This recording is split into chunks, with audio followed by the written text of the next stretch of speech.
Welcome back to the channel. In today's video, I'm going to show you exactly how to get the Monopoly Go mod menu completely free. This method works on both iOS and Android, and it unlocks all the best hacks in the game, like unlimited dice rolls, unlimited money, free shopping, unlocked cards, speed game mode, and so much more. As you can see on your screen, once you activate Monopoly Go++, you'll have access to every premium feature without restrictions. Whether you're playing on iPhone or Android, this mod menu gives you the ultimate advantage to level up faster and dominate the game. Before you start, make sure your Monopoly Go app is updated to the latest version. Just head to the App Store or Google Play Store, check for updates, and install if needed. This ensures the mod menu works smoothly with no errors. Once your game is updated, the next step is simple.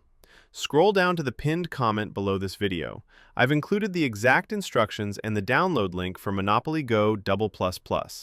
Follow the steps carefully, and you'll be ready to unlock unlimited dice rolls, money, and all the hidden features.